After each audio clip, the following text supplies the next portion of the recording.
So today we will discuss about the British rule in Assam. Okay, so we will start with the how the famous Yandabu Treaty was signed between the British as well as the Burmese. Okay, and after that how this entire Assam was actually annexed by British. Okay, so those things we will start one. We will study one by one. Okay, so first we know that the famous Yandabu Treaty. Okay, so it was signed. So Yandabu Treaty, so it was signed in the year 1826, 1826, 24th of February. Okay, 24th February. Okay, so actually this treaty was signed between British and Burmese. This treaty was signed between British as well as the Burmese.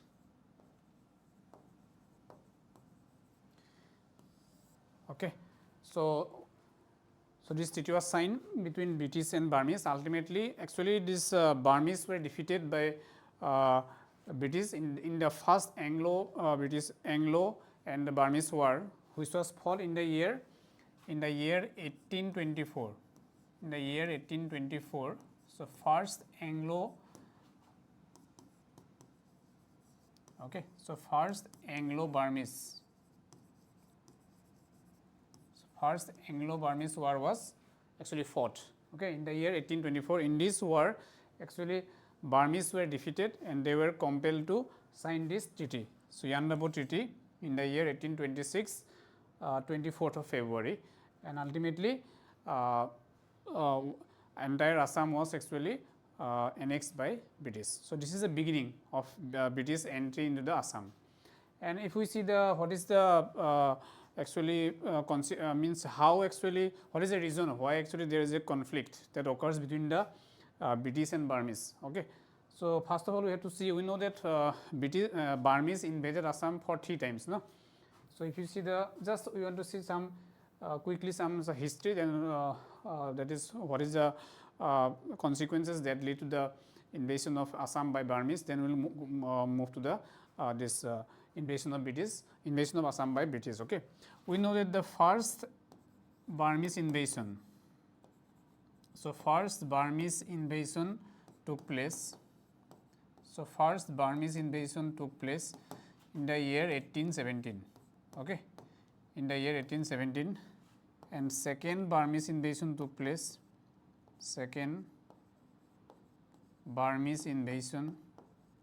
Okay, took place in the year 1819, and third as well as the last, third Burmese invasion, or you can say last, this is the last Burmese invasion took place in the year 1821. So first Burmese invasion took place in 1817, second 1819, and third 1821, and this is the after this third invasion actually entire Assam was actually fall under the control of Burmese. Okay, and so if we see actually how the first Burmese invasion took place. Okay, actually this first Burmese invasion took place during the time of Chandrakanta. Okay, during the Chandrakanta Singha. Okay, so first Burmese invasion took place during the time of Chandrakanta Singha, actually after the death of Kamaleshwar Singha. No? After death of Kamaleshwar Singha in 1810, so Chandrakanta Singha, his actually Chandrakanta Singha is a minor brother of Kamaleshwar Singha. Actually Kamaleshwar Singha, Kamaleshwar, okay, so Kamaleshwar Singha, okay, so he actually died in the year 1810. After that his minor brother Chandrakanta Singha, he became the Ahom king. But thing is that actual power was exercised by the Purnananda Borgohai. Okay, at that time the Borgohai was Purnananda. Okay, Purnananda. Okay, Purnananda Borgohai. Okay, Purnananda Buragohai. Okay,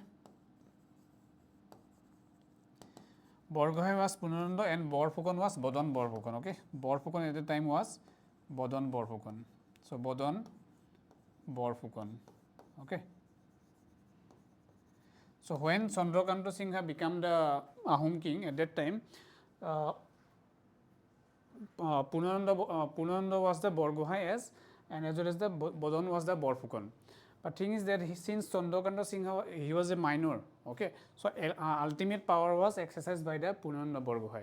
So at this actually Bodon Chandra Borphukon, he was not actually happy, okay.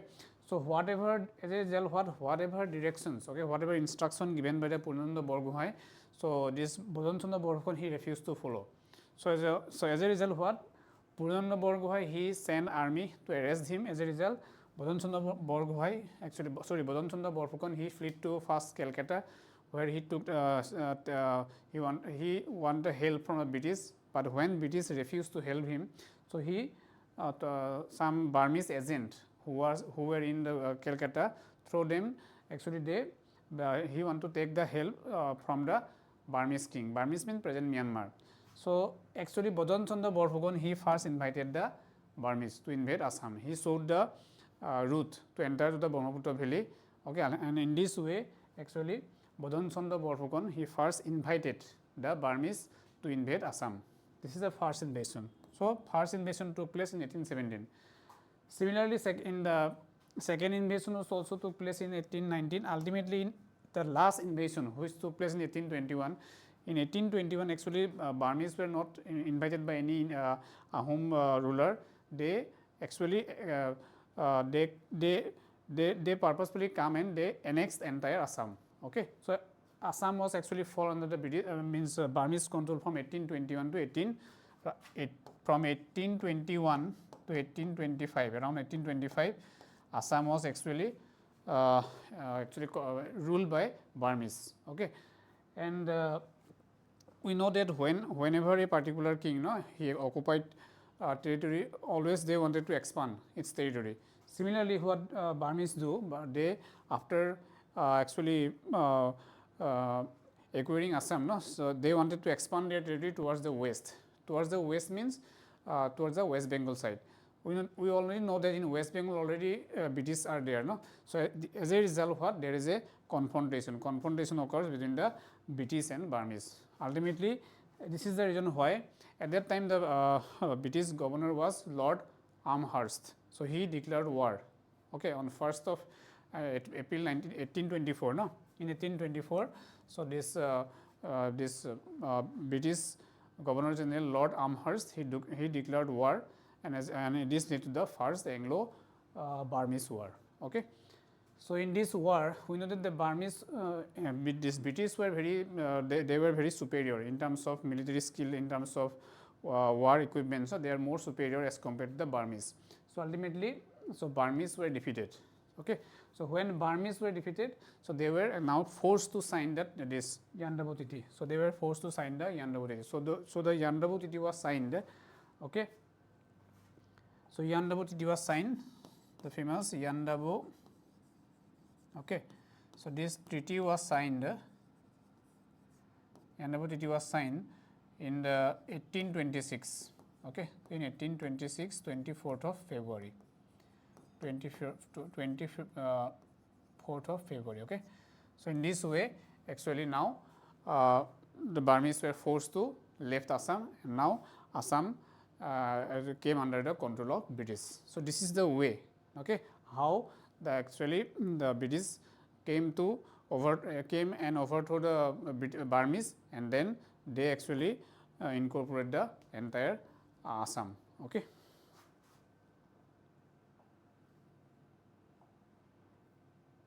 Okay. Now we'll discuss the actually already these things we have already discussed, from 1826 to 1832. Okay, from 1826 to actually 1832, Assam was placed under the Bengal presidency. Okay, Assam was placed under the Bengal presidency. Actually, again you see, for the first time when after the signing of this Yandabu Treaty, so the British initially they annexed the lower Assam.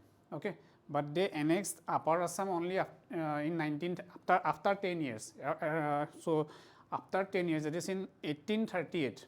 Only in 1838 they annexed the upper Assam. So initially they annexed the lower Assam, and upper Assam was actually put under the this was put under the Purandar Singha. Okay, Purandar Singha, but he did not enjoy the full autonomy. Okay, so he has to follow some this rules and regulations set by British, and he has to pay some revenue annually, 50,000. No, 50,000 he have to pay annually.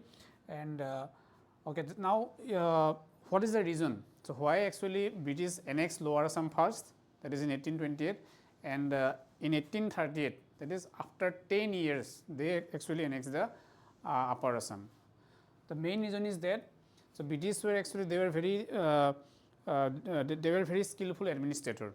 Okay, we know that entire Upper Assam with Soraideo, Sibsagar, etc., and these were the actually nerve center of Ahom administration. No? So people have the actually sentiments to the monarchy. No, okay. So if all of a sudden the British will annex this annex the entire Upper Assam also, some the people may revolt.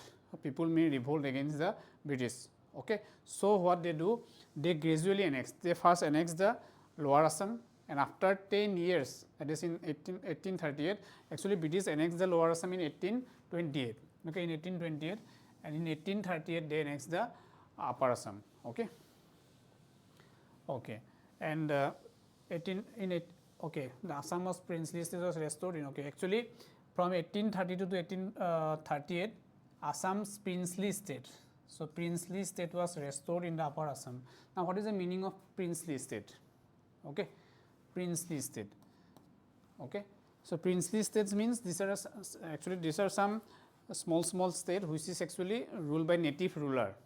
So native ruler, but they do not have the complete complete authority. Okay, they have to follow some terms and conditions set by British, but ultimately these are actually means in these states British will not have complete, they will not occupy these states completely. They will give partial autonomy. Okay, partial autonomy goes to the native ruler, and but native ruler have to give some privilege, like they have to give free access for economic activities to the British, as well as this native ruler have to pay some revenue yearly. Okay, so these are the meaning of princely. And if we see the history of India, this is from Assam point of view. If we see the history of India, no, then at the time of independence, no, in India there are around 576 princely states. Okay, around 576 princely states. Okay.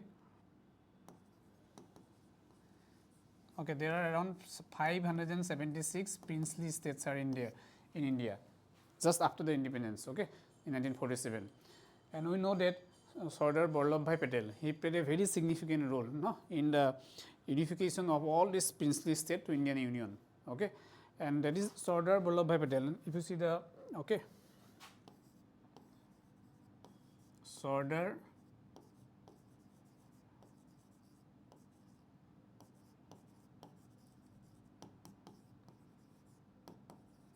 Sardar Vallabhbhai Patel, he played a very actually he is known as the Iron Man of India. Okay, Iron Man, and actually he played a very significant role in the unification of all these princely states into Indian Union. Okay, and that is why we know that his birthday, no, that is on 31st of October.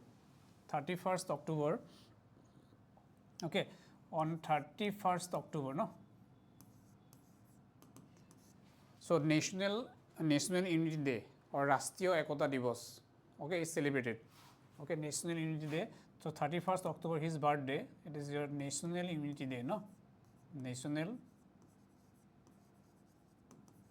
Unity Day. Okay.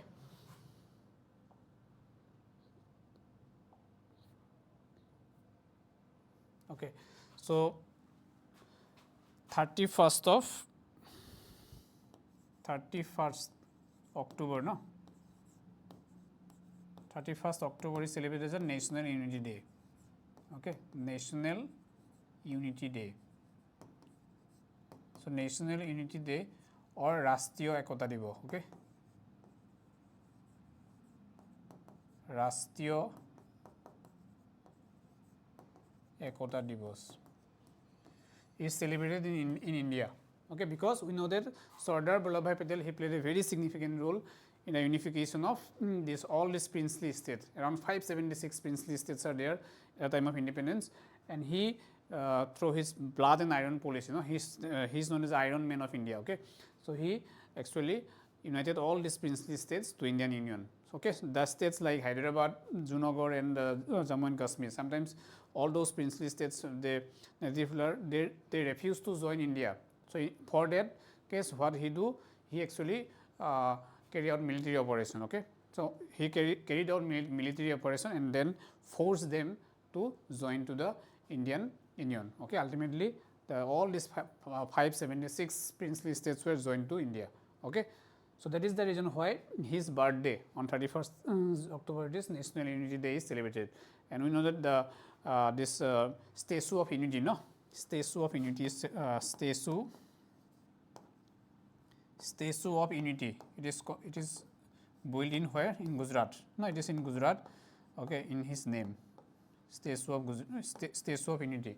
So it is actually constructed in Gujarat to honor him. Okay, because he played a very significant role in the unification of all these princely states. So Statue of Unity is Gujarat, and it is one of the largest. Okay, it is one of the tallest structure. Okay, tallest structure that exists. Okay, around 188 meter long. Okay, it is one. Even it is double the size of Statue of Liberty, which is in the US. So it is one of the tallest structure, tallest statue in the world. Statue of Unity, it is in Gujarat. Okay, so this is the reason why actually National Unity Day or Rashtriya Ekata Divas is celebrated on the birthday of, that is 31st October of this Sardar Vallabhbhai Patel. Okay. So next we go to the next things, and okay. So Purandar Singha was actually allowed the king. So he was actually he was declared as a king, and ultimately Upper Assam was ruled by him till 1938. Okay, and ultimately in 1938 British actually again annexed the Upper Assam using one policy of doctrines of actually misgovernance. Actually again you see, so British were, I have already told you, British were very they were very effective administrator. So they actually use different policies, to actually include all these princely states into their territory one after another. Actually they mainly use they actually mainly use two doctrines. One is your doctrines of lapse. So one is your doctrine of lapse. Okay, and second one is your doctrines of misgovernance. Okay, so doctrines of misgovernance.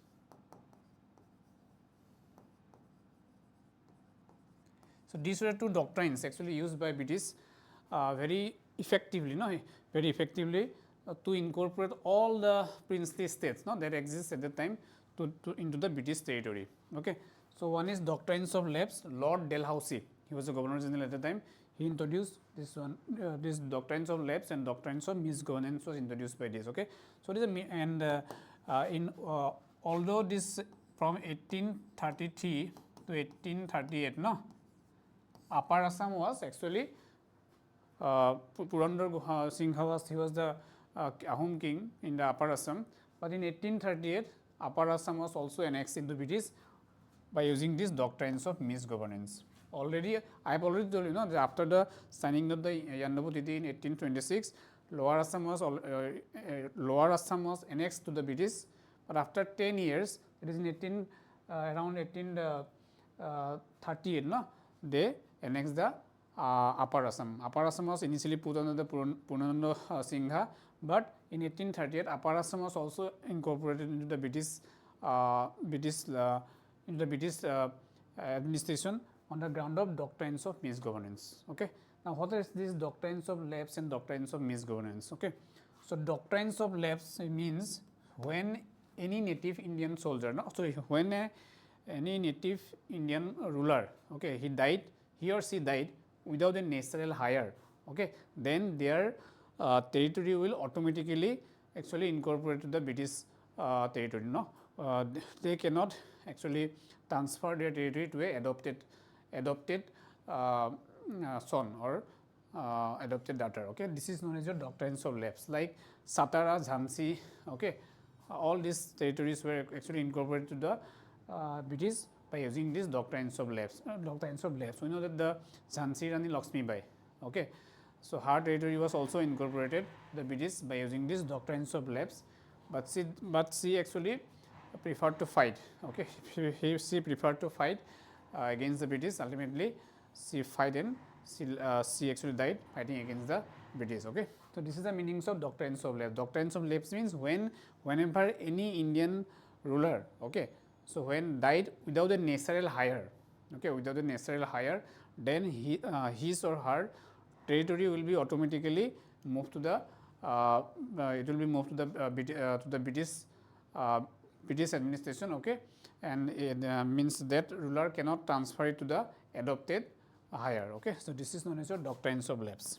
So doctrines of misgovernance means when British feel that this when a particular native ruler fail to discharge his duties effectively, or fail to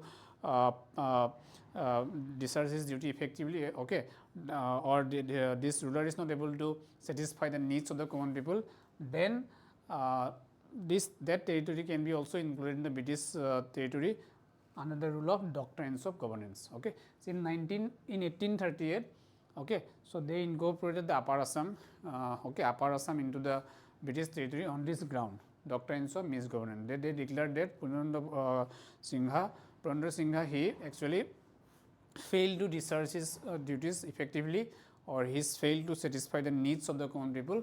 So he has also no right to to be a king. So ultimately, entire Upper Assam, okay, was actually included into the British rule, okay, by using these doctrines of misgovernance. Okay.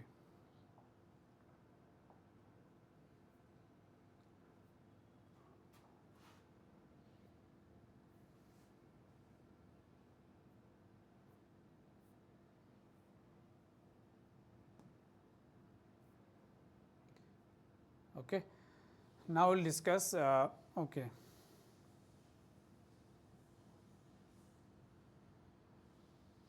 Now see, in 1874, actually initially in 1832, I have already told you, Assam was placed under Bengal presidency, but in 1874, in 1874 Assam was separated, and it was actually placed under a chief commissioner. And the entire portion is known as Northeast Frontier. Northeast Frontier, which actually Shillong as the capital. In 1874, Assam was separated. Assam means, at that time, Assam means almost all the states of the present Northeast, like it is Manipur. Sorry, Manipur was separated. Meghalaya, Arunachal, Nagaland, all are included in the one. Okay, so entire this one, at that time, Assam was known as Northeast Frontier. Okay, so Assam was actually in 1874 put under a chief commissioner, and with capital at Shillong. Shillong was the capital. Okay, and who was the first chief commissioner of Assam? If the question was, the first chief commissioner of Assam was Richard Harte Keating. So he was the first chief commissioner of Assam, and in the 1897, this Lusai Hill, it was also transferred to Assam. Transferred to Northeast Frontier. So Lusai Hill means present Mizoram. Okay, Lusai Hill means present Mizoram. Okay, so the important thing is that here this year. So in 1874, 6th February 1874, actually this was 1874, Assam became a separate province with Shillong as the capital. Initially, Assam was actually, it was placed under the Bengal presidency itself. Okay, it was placed initially after the Yandabuditi, when the British acquired this Assam and Northeast. So it was placed under the Bengal presidency. But in 6th February 1874, okay, Assam was separated. Okay, Assam became a separate province with Shillong as the capital, and name was Northeast. At that time, it was Northeast Frontier. Okay, and who was and okay, in 1874, Assam was actually initially put under a chief commissioner, and gradually they will improve. And suppose in 1921, this chief commissionership will be upgraded to a governorship. Means it will be Assam will and the Northeast, it will be put under a governor. Now they actually put under a chief commissioner, then it will be governor. We will discuss one by one.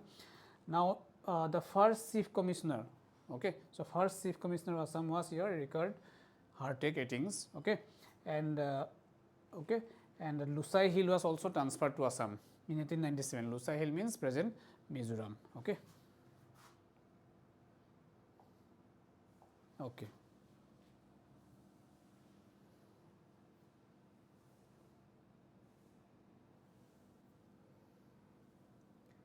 And if you see the northeast frontier, no, so which was formed and means when in 1874 when the northeast frontier was formed by separating it from the Bengal presidency, then it consists of how much? That is new commissionership include 5 districts of Assam proper. Assam proper means Kamrup.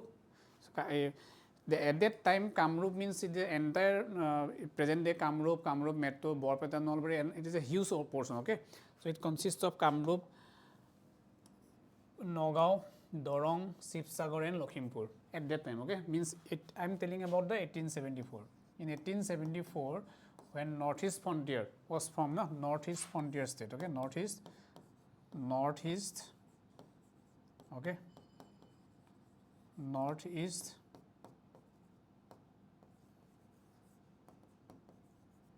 So northeast frontier state, no, northeast frontier state with headquarter or capital at Shillong, headquarter or capital just at Shillong, no, Shillong. So it was formed in 1874, no. So then it is this new commissionerships consist of following districts, means 5 districts of Assam proper. So this is Kamrup, one is Kamrup, then Nagaon, Dorong, Shivsagar as well as Lakhimpur. Then also what? Khasi, Jointia Hills, Garu Hills, Naga Hills. These are also included in the northeast frontier. Then Gwalpara is also included.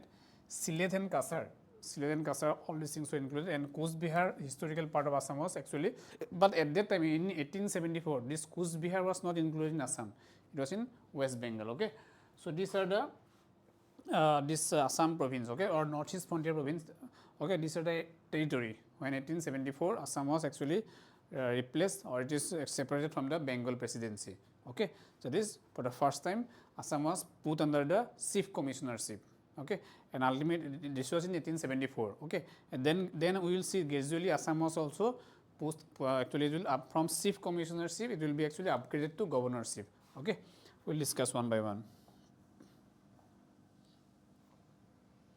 So this is the Assam, okay, at the time of 1870. You see Manipur was not in the northeast frontier province, okay. At that time Manipur was, from the very beginning, Manipur was a separate princely state, okay. It was not under the this in the northeast frontier, okay. Province is separate. It was a separate princely state from the very beginning itself, okay.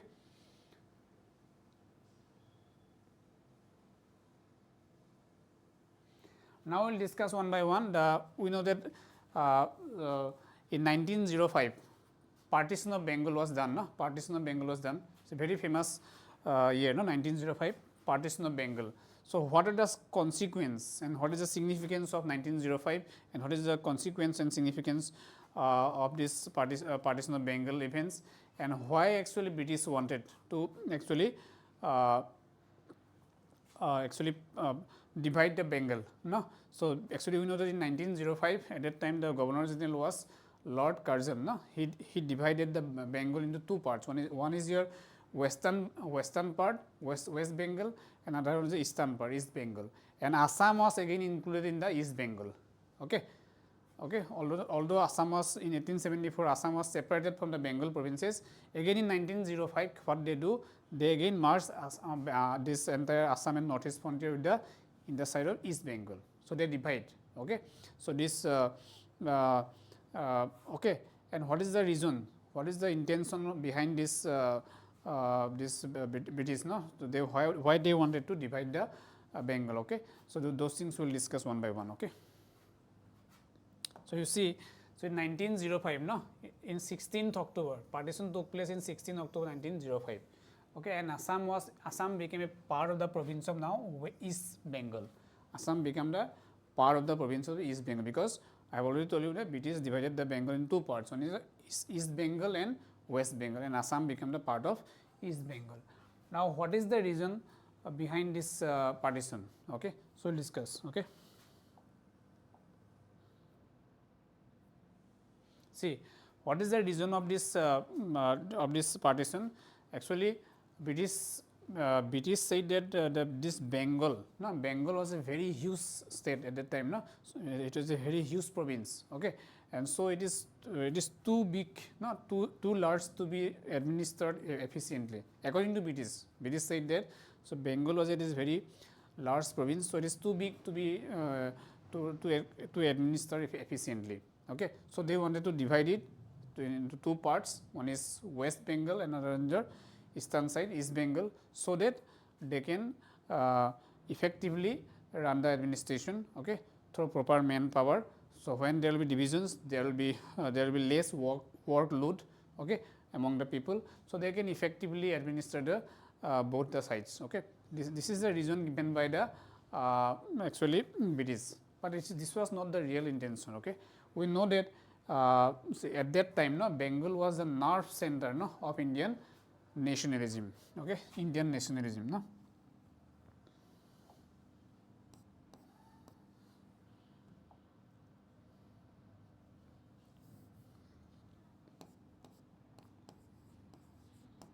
Okay, Indian nationalism, and if you see, Bengal was the nerve center of Indian nationalism at that time. Okay, all the national conscious, okay, like Rabindranath Tagore, okay, Bankim Chandra Chattopadhyay, okay, all this actually Raja Ram Mohan Rai, so they were there, and it was a nerve center of Indian nationalism. First one. Second one, you see the Bengal was one of the very rich province at that time. It is connected to it was connected to the port, and through this the British can easily export and import their necessary product to and from the India, okay, or to other parts easily. So what British want British realized that if there will be unity among the Hindu and Muslim, so it will be very difficult for them to actually run the country for a long. So they wanted to create a they wanted to divide. Okay, they wanted to divide this unity that exists among the different communities. Okay, by actually throwing the seeds of mistrust among them. Okay, so what they do? So for that purpose, they divided the Bengal into two parts. In the West Bengal, which is dominated by the Muslim majority, as well as the east side of the Bengal, which is dominated by Hindu, which is actually Hindu dominated. So by dividing these two, so they actually use this policy, divide and rule policy, divide. So divide and rule. Okay, they actually introduce this divide and rule policy because they realize that if they can divide, okay, or if they can actually plant the seeds of mistrust among these two communities, main communities, Hindu and Muslim, then it will be very easy for them to run the administration without any collective effort or without any collective actually protest against from these communities. Okay, so the communities will fight among themselves and they will fulfill their purpose. Okay, this is the actually main intention. Although British given that they wanted to divide the Bengal for the purpose of effective or efficient governance, it is not the real purpose. The real purpose was they wanted to introduce this divide and rule policy. They wanted to plant the seeds of mistrust, okay, among these two communities, so that they will fight among themselves and British will fulfill their own needs. Okay, and also they wanted to weak the national awareness, national awakening that actually exists at that time in Bengal. Okay, because all this middle class learned people like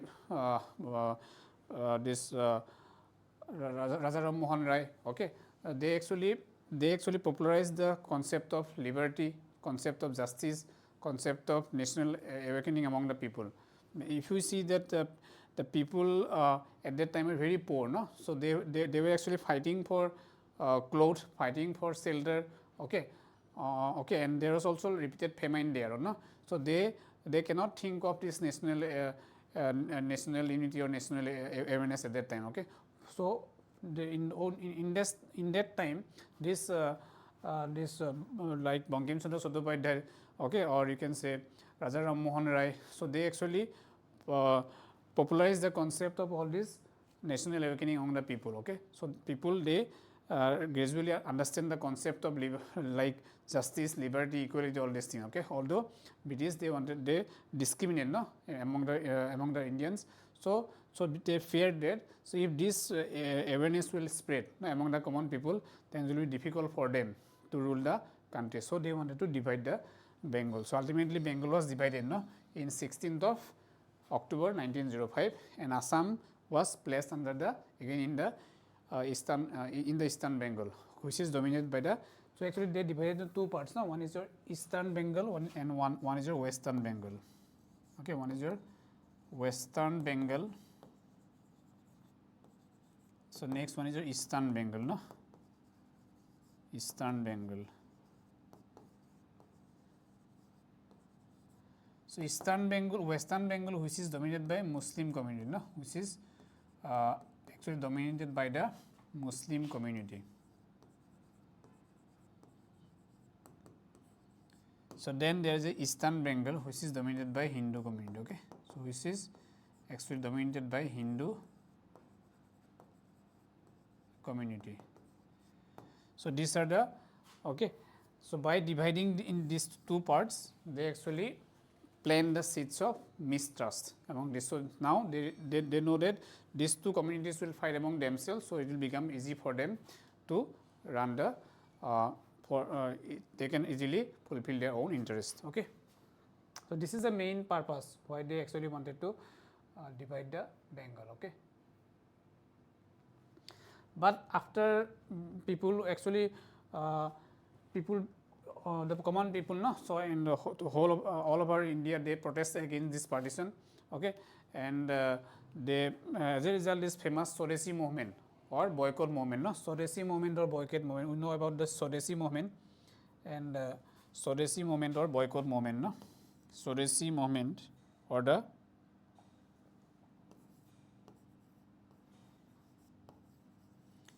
Swadeshi movement or boycott movement, no, Swadeshi movement or national boycott movement started, no, of 1905. So, what is this Swadeshi movement or boycott movement? So, they actually boycott no, all the product, whether it is clothes, whether it is any other items that are imported from British. They boycott all the British made product, and they wanted to actually during this Swadeshi movement, no, they actually popularized the cotton. No. So, that is on 7th August they actually they actually burn all the clothes, no, all the clothes that is imported from this, and they Gandhi and they actually at that time popularized the spinning, okay, or to actually popularize the Indian made clothes. No, that is why on 7th of August, no, National Handloom Day, 7th August National Handloom Day is celebrated. No, National Handloom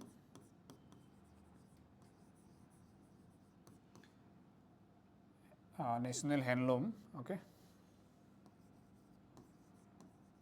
So, National Handloom Day is celebrated so on 7 August, because on this day they boycott all the British made clothes, and they started to use and they promised to use only the Indian made clothes, and okay, they also popularized the spinning. Okay. And then 7 August it is celebrated as a National Handloom Day. Okay. National Handloom Day. Okay. So, they boycott all the this foreign product, and they, some of them also actually started this domestic, or you can say homemade factory, okay, to product the domestic product. Okay. So, this is the consequence. Okay. So, ultimately British they were forced, no, they were forced to withdraw the partition plan. Okay. The partition plan was actually withdrawn in the year 1911. Okay. In the year 1911, okay, in 1911 this partition plan was again withdrawn. Okay. Now, from 1921, so what they do? So, they again separate this Uriya and Assamese speaking this and to form a new provinces. So Assam was again 1912 new provinces Assam was created. Okay, and so before that we will go to one important thing, that is this one. Okay, so Assam was again actually in 1912. No, Assam was again reconstituted as chief commissionership province. Already I told you in 1905. So when partition occurs, so in 1874 when Assam was actually separated from the Bengal provinces to form a northeast frontier, so which was again put under the actually in the eastern Bengal side during the partition of 1905. Again in 1911, after protest, after huge protest from the common people, so British government they were actually they were forced to withdraw the partition plan. No? So ultimately in 1912, okay. In 1912, this one, no, chief commissionership province, Assam chief commissioner province was again reconstituted. Okay, and in 1913, so interesting is in 1913, as per the Government of India Act of 1909, no, Assam actually Legislative Council was formed. Okay, Legislative Council was for the first time formed in the year 1913. So as per the Government of India Act of 1909. So initially when this Legislative Council was formed, no, in 1913, so it consists of around 34 members. Okay, 34 members. So we will discuss one by one. So if you see Indian parliamentary system, no, so you see in 1913 India when this one Legislative Council was formed, no, it was a unilateral, no, and in the year 1935 Legislative Assembly was also formed. So Assam actually it becomes a it becomes a bicameral. Okay, Assam legislature became a bicameral, but initially it was a unicameral. Only Legislative Council was there. Okay, because it is okay. So I just again repeat. So in 19 after the when this British has actually when the British actually withdraw the partition plan, no, in 1911. So in 1912. So in 1912 again this Assam Chief Commissioner province was again reconstituted. Okay, and accordingly in 1913, whatever, this Legislative Council was formed for the first time as per the Government of India Act of 1909. So in the Assam Legislative Council, this one Assam Legislative Council was formed for the first time as per the Government of India Act of 1909, and in this Legislative Council it consisting of 34 members. It consists 34 members, out of which what 13 members were actually nominated by the Chief Commissioner and 12 are actually elected by the people. Sorry, 21. Okay, so 13 members were actually nominated by the Chief Commissioner itself, and 21 were elected by the people. Okay, and the Legislative Council of Assam for the first time they meet in 6th January 1913. Okay, with at Shillong, because initially Shillong was the capital. So on the 6th January 1913, so Legislative Council meeting for the first time. The first meeting was held on the 6th January 1913 at Shillong. Okay, and we have to remember that this Assam Legislative Council, not Assembly. Okay, Legislative Council initially was formed in 1913 as per the Government of India Act of 1909. Okay, it initially consisting of 34 members.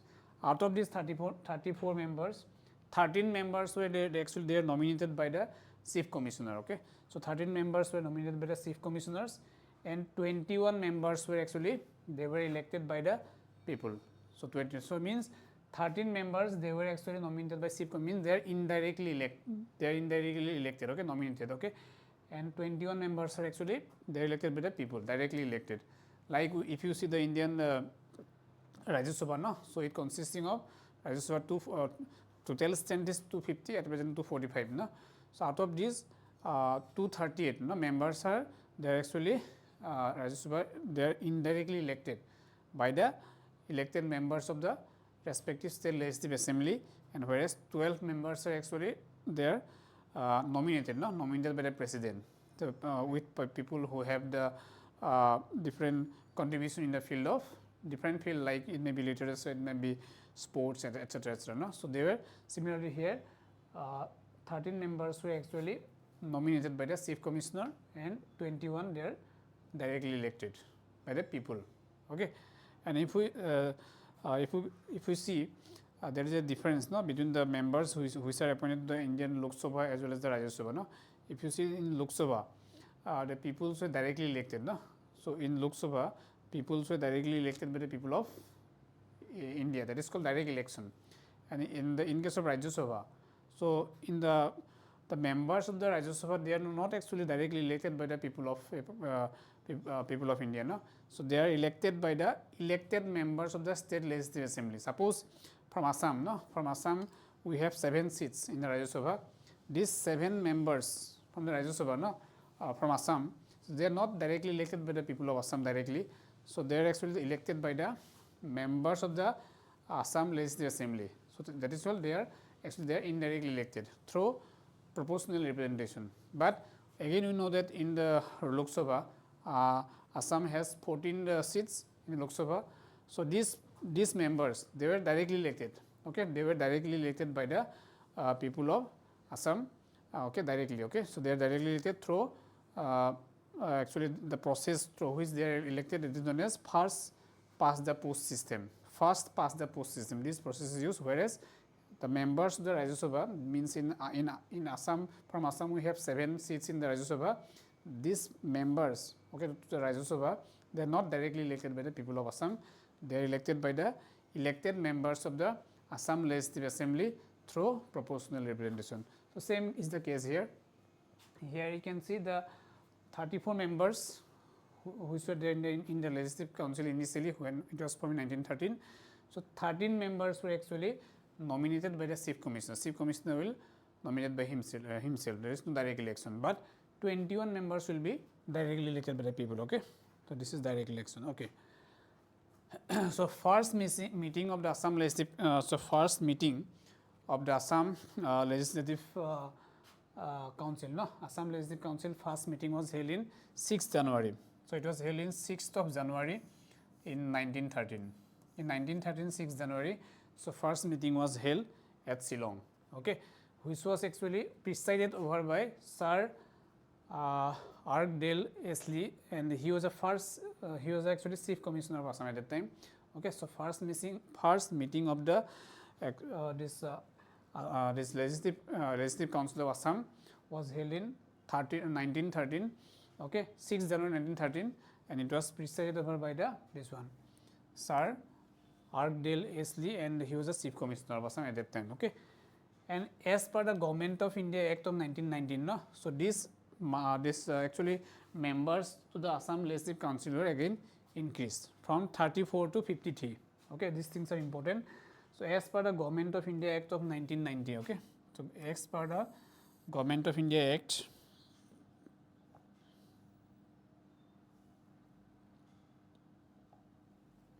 So, as per the Government of India Act of 1919, no? Government of India Act of 1919. So, the members of the Legislative Council of Assam, no? It is increased from 34 to 53. Now, it is 53. Okay, out of this 53, actually, with effect from which is effect from 1st April 1921. It came into force from 1st April 1921. And out of these 53 members, 41 members were elected members, means they are directly elected by the people, and 12 members are nominated. So, 12 members were actually nominated by the chief commissioner. Okay. So, this thing. So if you just revise that in 1909, no, Government of India Act of 1909, it for the first time this legislative council was formed with 34 members. Okay. So, out of these 34 members, 13 members were actually nominated by the chief commissioner, and 21 members were elected by the people. Then then comes your Government of India Act of 1919. Okay, Government of India Act of 1919, it has actually increased. It has increased the actually members of legislative council. Okay, from 34 to 53. Okay, from 34 to 53, and out of this, which came into effect from 1st April 1921. So, 1st April 19, and out of which 21 were elected.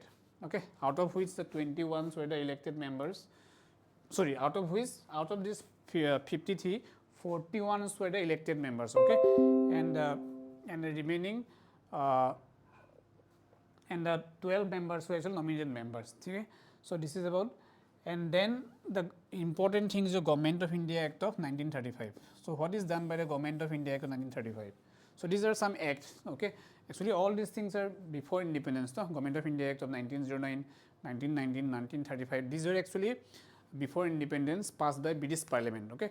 So, through this act, no, Government of India Act 1919, 1909, 1919 or 1935, 1947, all this, what British wanted to do, they actually gradually transferring the power to the responsible Indian hands. Okay. So, okay, and because we know that there is a lot of protest throughout the India, and after, so they wanted to ensure, no, to transfer the to transfer the powers, no, gradually to the responsible Indian hands. So, actually through this actually Government of the different acts like Government of India Act 1909, Government of India Act 1919, Government of India Act 1935, they gradually transferring the power to the responsible Indian hands, and okay, and they actually increase the participation of Indians in the process of governance. Okay. Now, through the Government of India Act of 1935, actually, so what they introduced, they now create the Legislative Assembly. Initially, we have Legislative Council. Now, they also created the Legislative Assembly in every provinces. Similarly, in Assam also Legislative Assembly is created, and now it becomes a bicameral. Now, Assam also become the as a result, legislature in Assam become a bicameral. Okay. So, before going to discuss these things, just I want to give you some the basic concept regarding all this unicameral, bicameral, no. So that you have a clarity, no. So, we know that in India, no. So, in India we have a parliamentary forms of government. Okay. So, we have what? Parliamentary forms of government. Okay. We have a parliamentary.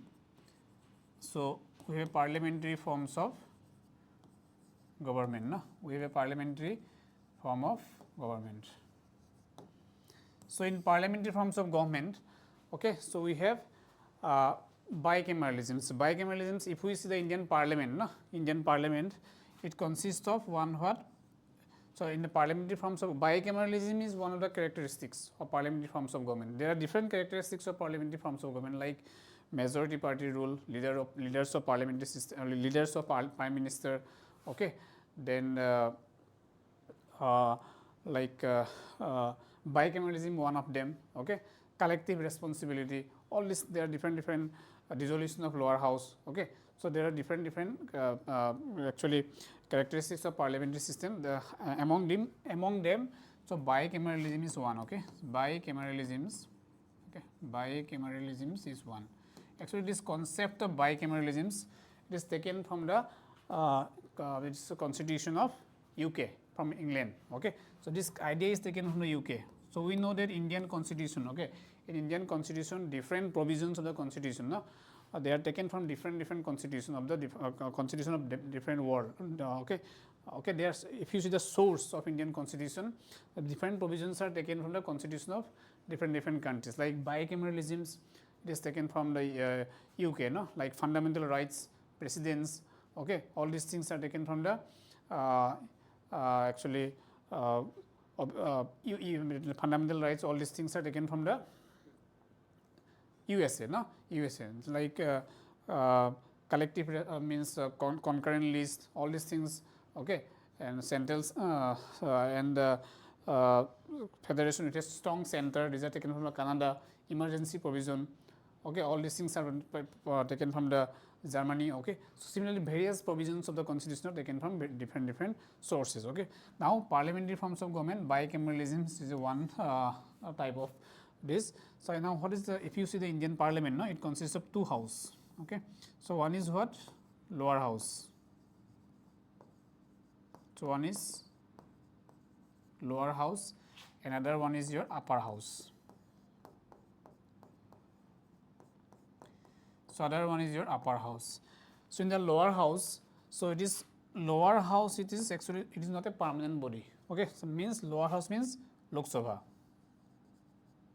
Okay, lower house it is known as Lok Sabha, and upper house it is your Rajya Sabha, no?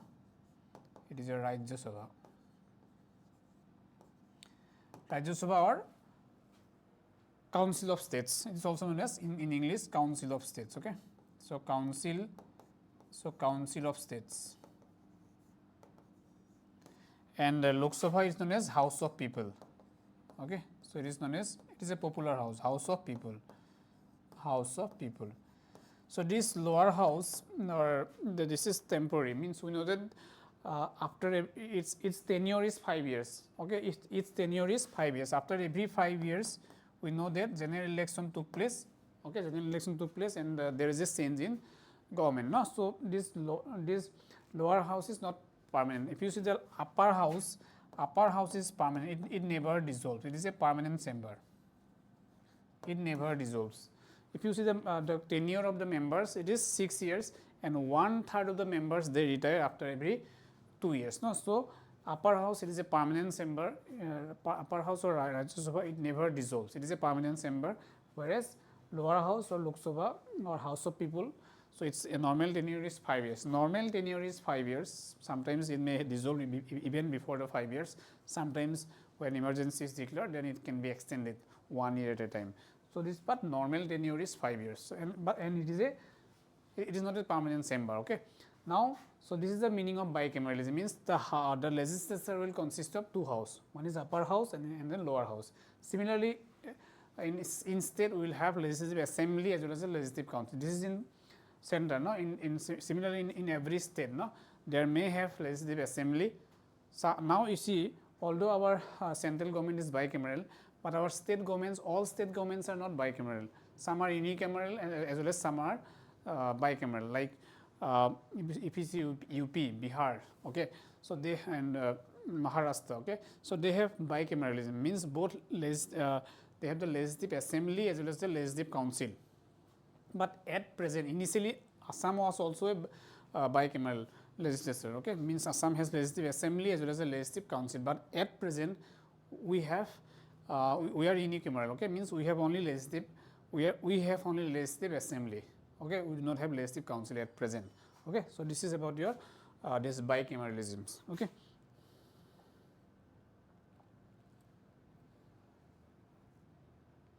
So if you see. Yeah, so bicameralism was introduced. Okay, so bicameralism was introduced in the year by the Government of India Act of 1935. In all the Indian provinces. In Assam also bicameralism was introduced. Okay, so yes, so means now after 1935 Act, Assam has both legislative assembly as well as a legislative council. So in Assam legislative assembly, initially it consists of 108 members. 108 members. The Assam Legislative Assembly had a strength of 108 members initially. Okay, and all of them were elected members. They are all elected members. They are not nominated members. They are all elected by the people directly. Okay, so initially, if you see the Government of India Act 1935, which introduced the Legislative Assembly, as a result, the Assam in all provinces. So in Assam also, legislative assemblies came into exist. So it becomes a bicameral legislature. And Assam Legislative Assembly consisting of, it is a strength of 108. And if you see the Legislative Council, okay, Assam Legislative Council at the time, initially we have 34 members when it was initially came into exist in 1913 by the Government of India Act of 1909. So initially it consisting of 34 members, but this is increased to 53. No, this 34 was increased to 53.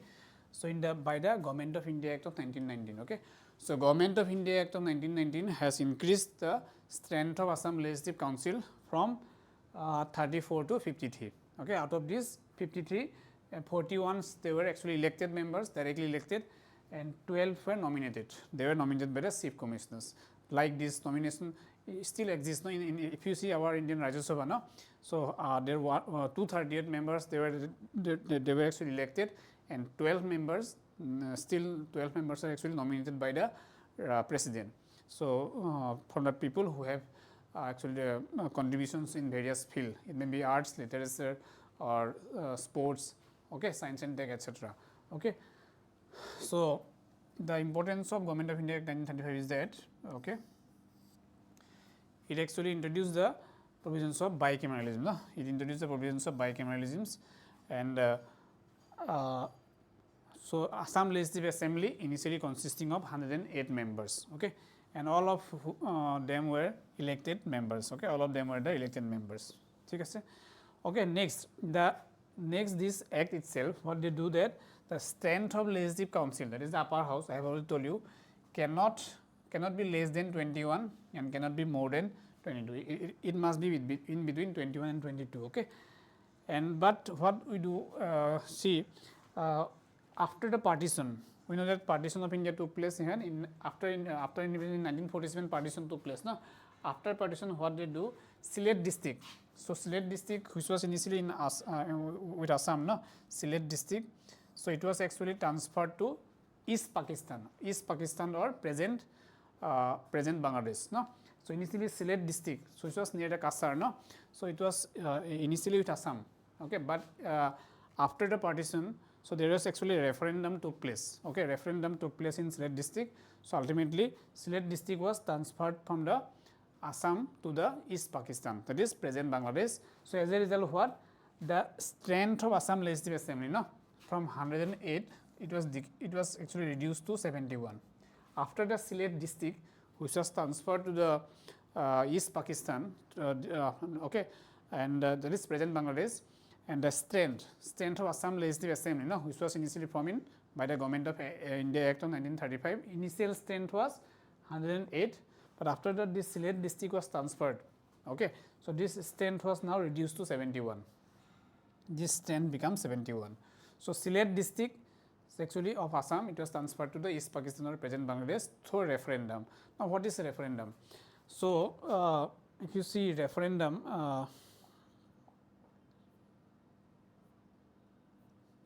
okay, referendum, no, referendum.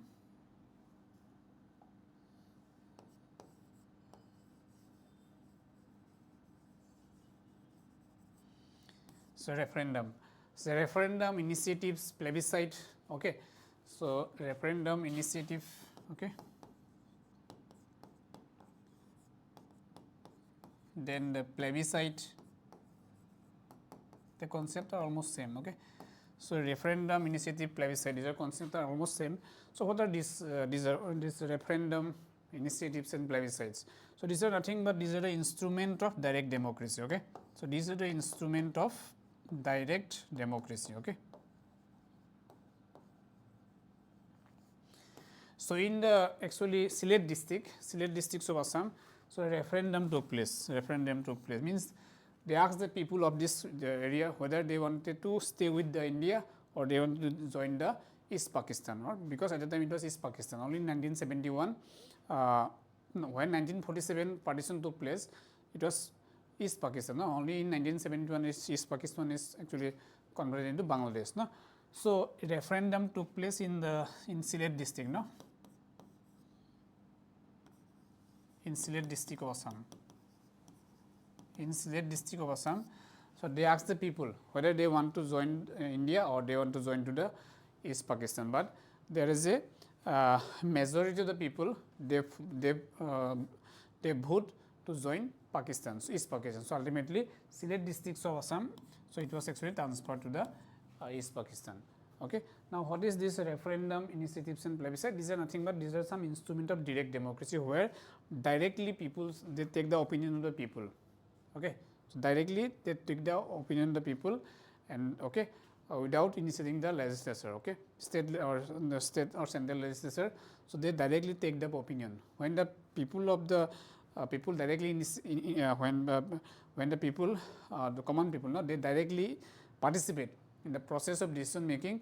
So, these are called instrument of direct democracy. So, like referendum initiatives and plebiscite, but this instrument of direct democracy is still practice in most of the European countries, whether it is Switzerland, Denmark.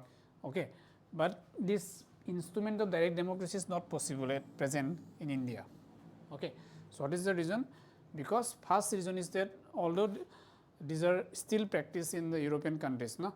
So, this is not possible in this referendum initiatives plebiscite. So, these are instrument of direct democracy, it is not possible in India. So, what is the reason? First reason is that in India, okay, it is not practiced present because first of all diversity, no, diversity is there.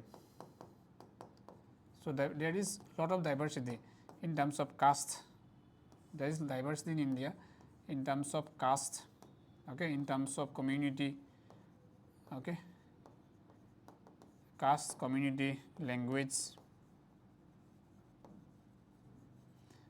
caste, community, language and religion. No?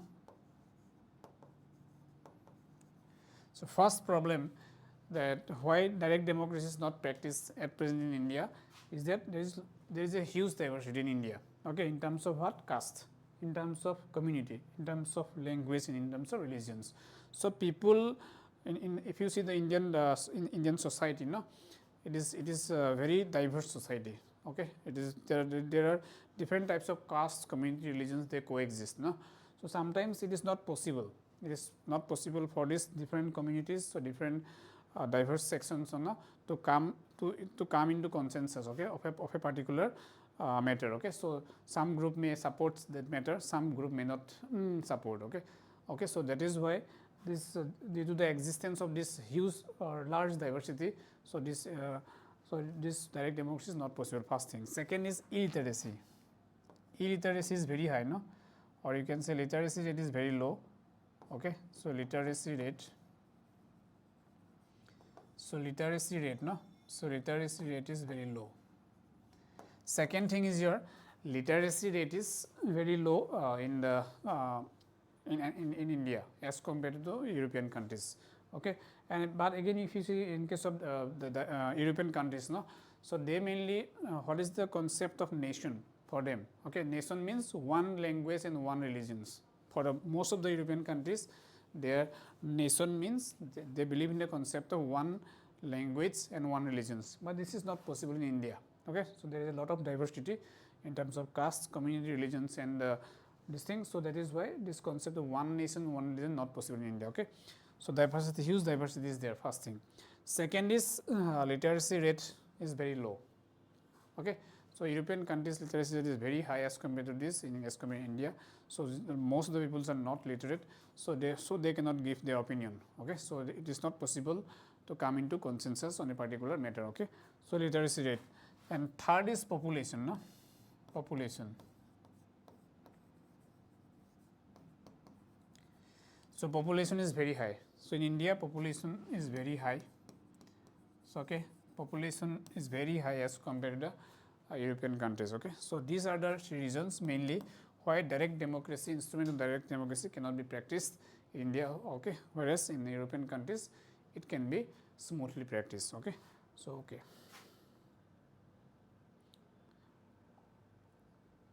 So, this is about your referendum, okay. So, which was practiced, and as a result this was Sylhet districts of Assam was transferred to the East Pakistan, okay. And so, after this referendum the strength of the Assam Legislative Assembly, no, which was initially 108, it was reduced to how much? 71, okay. However, after independence, okay, after the independence, the strength of the members are again increased to 108. So, during partition, although it was decreased to 71, so after when India got complete independence, no, after 15th August 1947, the strength of the Assam Legislative Assembly, okay, it is again increased to 108, okay. And again you see the bicameral Assam Legislative Assembly become unicameral. So, there is a sense, okay, that after the independence the strength of Assam Legislative Assembly increased to 108 and Assam legislature again become unicameral, okay, means Assam Legislative Council was abolished, okay. And now only we have till now we have Assam legislature is unicameral. Again you see if you see in entire India, there is a combination of unicameral legislature as well as the bicameral legislature in the different states. And if you see in India, in Assam at present, no, at present in Assam we have the this unicameral legislature, means only we have only legislative assembly, we do not have legislative we have only the legislative assembly, we do not have the legislative council. Okay. And but in some states, big states like in UP, okay, in UP, or it is in whether it is UP, in Maharashtra, okay, and Bihar, Karnataka, still this legislative councils are there. Okay, it is a combination of unicameral and bicameral legislature. Okay, so okay. Now, what is the so again you see the what is the need? What is the need of unicameral legislature? Now, at present we have seen there is a increase in demand. There is an increase in demand for unicameral means bicameral legislature in Assam also, means there is a demand for creation of Assam Legislative Council itself. Okay. Actually, this what is the need? Why we need Assam Legislative Council? So, okay. So, first of all, what is the benefit? So, there is both benefit, positives and negative side of this. So, positive side is that if first of all what, again if you see, so what is the positives of creating again the Assam Legislative Assembly, this Assam Legislative Council? There it has both positives and negative impact. Okay. So, it has both positive, okay, as well as the negative impact of creating Assam Legislative Assembly. So, the positive side, it will have wide, again you see, if you see the Assam, okay, in the society of Assam, it has diverse representation. No? There is lot of diversity. Okay, there is lot of diversity in Assam itself. There are different types, different castes and different communities that exist, whether it is Tiwa, Rabha, next Kosari, okay, then we have Dimasa, okay, Karbi, okay, and there are a lot of Deuri, okay, there are a lot of different diversities that exist in Assam itself. Okay. Although it is not possible to have a proper representation now of all these communities in the Assam Legislative Assembly, we can have a representation from this community in the Assam Legislative Council itself. So, first positive is wider representation. Okay. So, there may have wider representation. Okay. So, means we can include those castes and those communities who are not actually have representations in the Assam Legislative Assembly, we can include them here. So, the first positive thing is wider representation. Okay. First thing. Second, so it will definitely promote the participatory democracy. So, what is democracy means? In democracy, so participatory democracy means inclusion of more people, no? More people in the process of governance. Okay. So, if we include more people, no, in the process of decision making, so definitely it will promote the participatory democracy. First or second is what? It will promote participatory. It will promote the participatory democracy. So, first of all wider representation. Second thing is, so it will promote the participatory democracy. And what is the third positive impact of this creating Assam Legislative Council again? So, first wider representation, second participatory democracy. So, next third will be definitely we can satisfy, we can have more means yes, definitely one is a wider representation, second one is your participatory democracy, and third one is your yes, positive. Third one positive is your, we can inclusive, or you can say inclusiveness, no, inclusiveness. Okay, inclusiveness. But there is also negative things there. Okay. So, the negative, what are the negatives of this? Costly. So, it will have the government has to costly, because governments have to use more amount of revenue. So, in the salary and all our other and salary as well as in other facilities. No? So, it will be costly. First of all, it will be costly, and negative thing is costly. Second is that it may be a chaos. It may create means delay in the decision making. It may delay the decision making. Okay. So, delay in the decision making. Okay. So, delay in the decision making. Sometimes the matters which are passed in the legislative, so when there is one chamber, no, so then some important legislation can be easily passed. Okay, but when there will be more chamber, no, so then the process of decision making may be delay. Okay, so it may takes more time. Okay, so these are the positives and negatives. Okay, and of creating Assam this legislative council present. Okay, at present. Okay. So next we'll go to next things. Yes. Okay.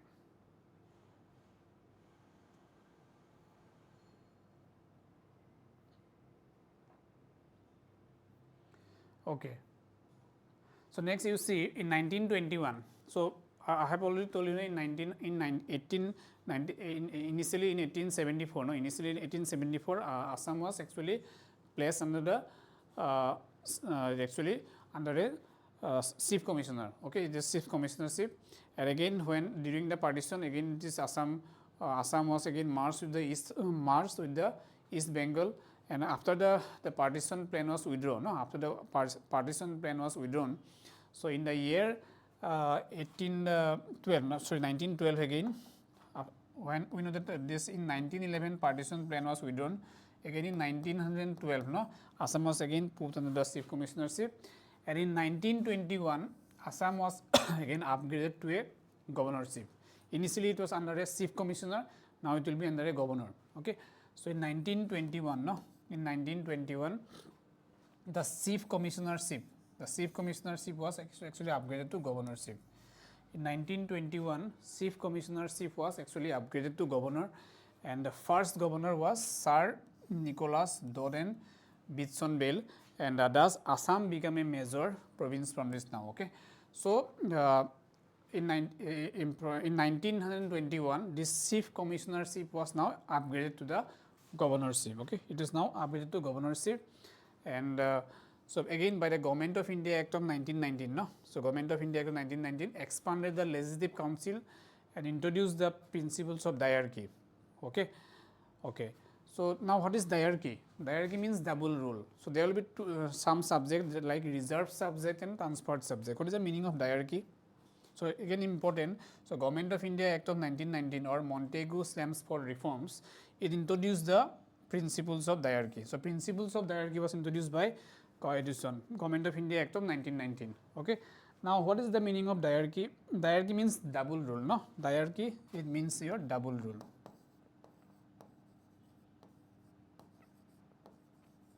The meaning of diarchy means double rule. So through this double rule means they introduce some subjects. Some are reserved subject and some are transferred subject. Okay, some are reserved subject, reserved. So reserved subject, and some are transferred subject. Okay.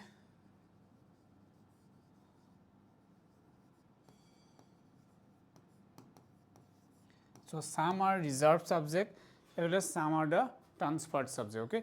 So double rule or diarchy was introduced and by the Government of India Act of 1919. So diarchy means double rule. So means through this diarchy they introduce some reserved subject and some are actually transferred subject. So transferred subjects, in case of transferred subject, Legislative Council or state legislature has the power to make laws and okay. Whereas in case of reserved subject, which can be actually administered by only through the governor. So only governor has the special power in case of reserved subject. So reserved subject mainly the in reserved subject mainly the actually all the importance matters like defense, okay, communications, finance. So all these things are will be under the reserved subject, and those can be actually only governor has the special power. Okay, state legislature has no power in that case. And in case of transferred subject like agriculture, health, education, okay, and the local government. So they are actually here they are actually they are put under transferred subject where the local actually elected ministers has the power to take decision. Okay, so this is the meaning of diarchy. Again, the another important thing is that Government of India Act of 1935. No, so Government of India Act of Government of India Act of 1935, it again what it would do, it introduced the provincial autonomy. Provincial autonomy was introduced by the Government of India Act of 1935, and further the Okay, so Government of India Act of 1935 it introduced the provincial autonomy. Now, what is provincial autonomy?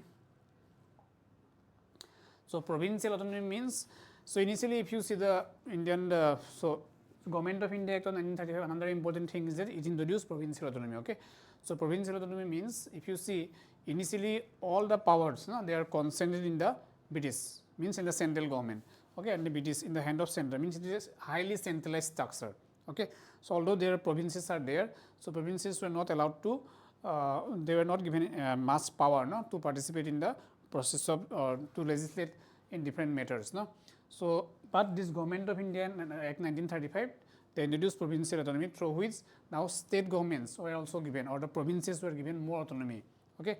So, in terms of governance, or they can also enact laws in different matters. Okay? So, that is the meaning of this provincial autonomy, means provinces were given more autonomy, and where they can participate in the process of decision making, and they can take the they can legislate in different matters. Initially entire all these powers were actually accessed by the center, so which is highly centralized in nature. Okay, actually you can say that this concept of federalism, no? So federalisms they actually gradually started from that time itself. Now again, if you see the Indian Federation, it is not a pure federal like the US, no. That is the reason why it is said, na, Indian Federation is a quasi federalism. Okay, it's not a pure federalism, but it is a quasi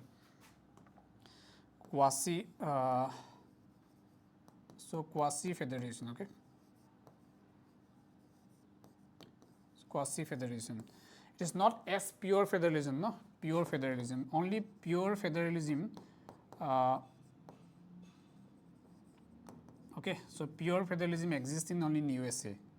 Okay, there is a complete division of power. If you see in US, no, executives, we know that there are three organs of the government, no, the state, that is the legislative, executives, and judiciary. And in case of US, there is a complete division of power. Okay, complete division of power between the legislative, executive, and judiciary. And if you see the US upper house, that is Senate, it consists of there is a equal representations of all the state in the upper house. That is in the US upper house, that is Senate, it has 100 members. We know that in US 50 states, no, 50 states, all states have, irrespective of large or small, irrespective of more populations or less population, that does not matter. All states are equally represented in the upper house. This 50 into 2, it is 100 senators are there. 100 senators are there.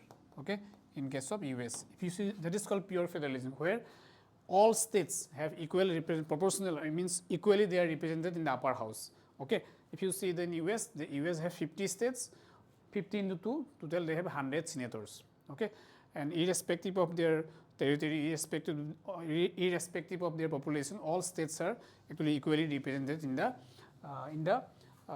upper house, that is US Senate. Okay, first thing. Second thing is, second concept for this one, pure federalism, is that the states, means there is a complete division of power. Okay, there is a division of power between the means you can say separation of power. Yes, separation of power between different organs. In India, we do not have the separation of power. We have division of power. Okay, the powers are divided. Okay, between the center, states. Okay, and okay, to the lower the local level itself. But in US, there is separate. So legislature, executives, they are completely separate from each other. Okay, but in India, they are not completely separate. They are mutually exclusive to each other. Okay, so that is why it is said that India have a quasi federalism, means federation with a strong centralization. Okay, India have a quasi federalism, that is federation. The meaning is federation.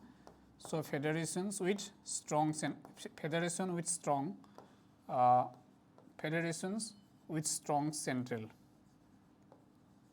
federation with strong centralizations character. Okay, centralization, that is called quasi federalism. If you see the different characteristics of Indian federalism, no? If you see the different characteristics of Indian federalism, then you will see there is a most of the features are actually, although there is a means federal features are there, but more features are like there are more features which is actually promote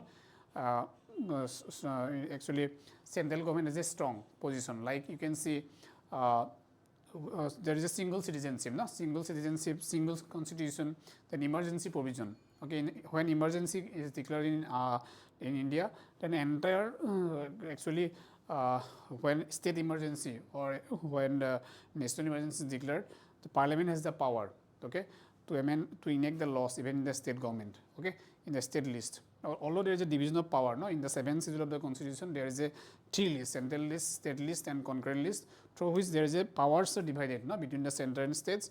But thing is that during national emergency or state representative this emergency, state parliament has the power to enact laws even in the this. So and there is election commissions and comptroller and auditor general office. Okay, all these things are there.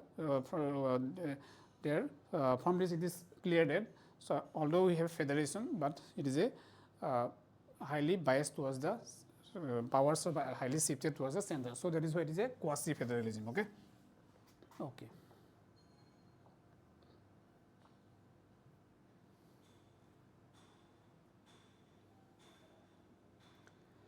So then after that, so in 1921, so this is already we have discussed that Assam was actually upgraded to a governorship. Then elections was held in Assam, so in 1937 for the first time. Okay, so in Indian National Congress, they got the large number of seats with 38 members, but declined to form the government due to okay, there is a conflict with the British this, so they declined to form the government. Ultimately, Muslim League leaders Sir Syed Muhammad Sadullah, he was invited to form the government. Okay, then again Sadullah government also resigned. Okay, and the Congress changed the decision of the governor this, and ultimately again the Govinand Bordoloi was invited to form the government. Okay, so Bordoloi cabinet included all these things. In 1939 for the Congress minister, British provinces resigned. Okay.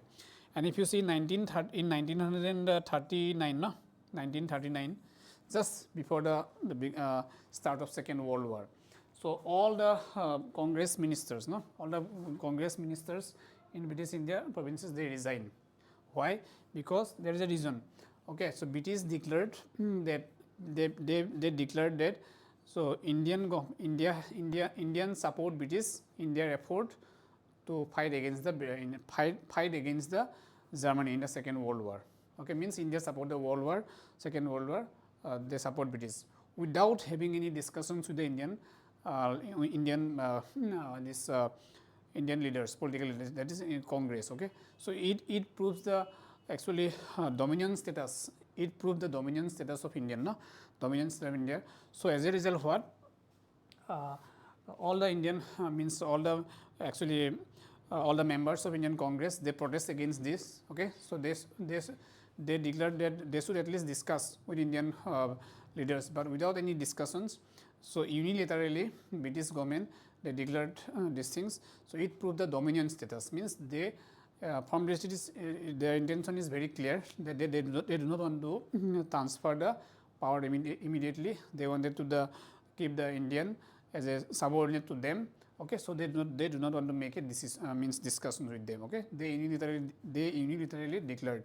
Okay, so as a result, there is a lot of protest and throughout the India, and all the Congress government, no, in different provinces, they resigned, protesting against it, protesting against this, and similarly at that time we have in Assam also the Congress government led by Govinand Bordoloi. Here also this government resigned. Okay, so again Sir Sadullah, okay, he was invited by British, because we know that British they were master, no, in the using this divide and rule policy. when the this Congress government resigned, they immediately invite Sir Sadullah led by Muslim. So their main intention is to divide the country, no, in the name of Hindu and Muslim, so that they can means they can utilize their they can fulfill their purpose. Okay, so the Sadullah remained as it is ultimately. Okay, okay. When the elections was again when fresh election, again the fresh elections was the provincial legislature actually called in 1946, and Congress again owned as a majority in Assam, and Borloi again became the chief minister. Okay, Gunjan Borloi again fresh elections was held in 1946. Okay, and again Congress owned the majority part seat, and ultimately again Borloi he became the chief minister. Okay, and prior to the independence India, from 1st April this Assam provincial was granted self rule, and 15 August it became the part of Dominion India, and Borloi continued the chief minister. Okay, Borloi he continued to chief minister even after the independence in 1947. Okay, so this is all for today, and next class we will discuss about the historical events in Assam during the British rule. Okay, thank you.